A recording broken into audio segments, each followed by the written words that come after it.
Exactly how many homeless people are there in Spokane? On the surface, it sounds like a simple question. But as we begin our month-long, in-depth look into the homeless epidemic, we're learning the answer is complicated. Good evening and good to have you with us. I'm Sean Owsley. The public number for homelessness is shared by the state, utilizing several reporting factors. The most recent numbers released by the Washington Department of Commerce from January, estimating that Spokane County is home to more than 16,000 people who are homeless. We asked the Department of Commerce about that specific number. We were told that comes from the city of Spokane.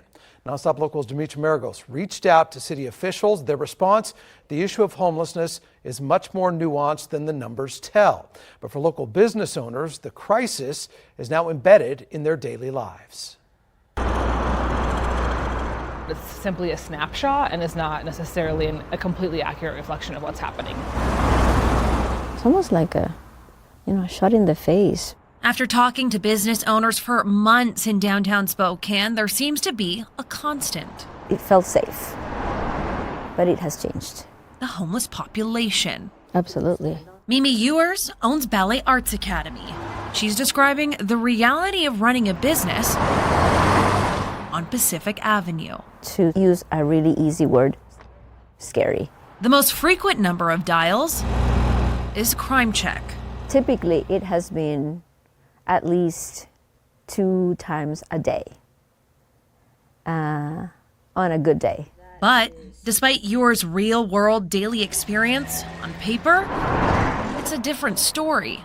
We looked at the city's last 8-point-in-time count spanning from 2016 to 2024. They showed a 106% increase in the city's homeless population. But the latest point-in-time count actually shows a 15% decrease in the homeless population from 2023 to 2024. But numbers in a report don't always line up with the very real experiences citizens and business owners like yours see and feel every day. The pit is a single snapshot of what's happening in the system, and it's not the most accurate count. I spoke to Don Kinder, the Director of Neighborhood Housing and Human Services for the City of Spokane, about those annual point-in-time counts.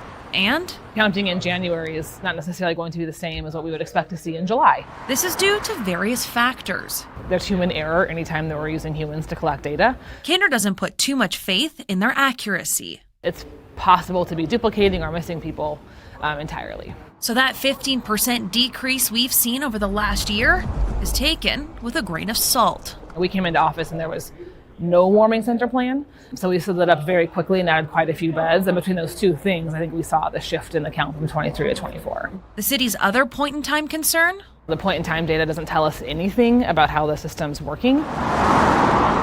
so why do it at all? Well, it's federally mandated. It gives the federal government a national snapshot of homelessness.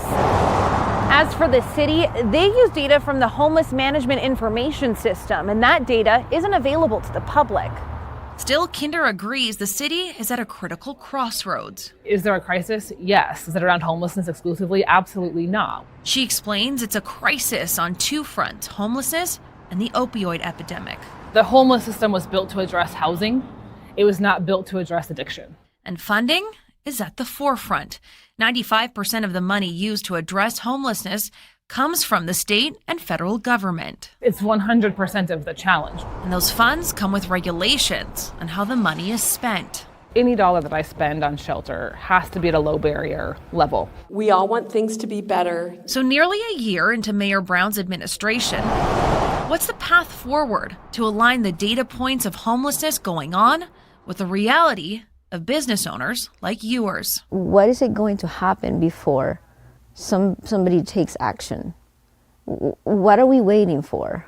We think that homelessness should be rare, brief, and non-recurring, but we know we're not going to end it altogether.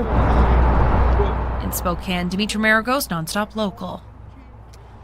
We are committed to bringing you an in-depth look at this critical issue in Spokane throughout the month of November. We're questioning decision makers, hearing from businesses and those directly impacted daily, hourly by this epidemic. We'll also take you across state lines to see how the largest city in Idaho is tackling this issue. It's just a small sample of what you can expect going forward. If you miss one of our special reports On the broadcast side, make sure you check out the in-depth coverage through one of our digital platforms.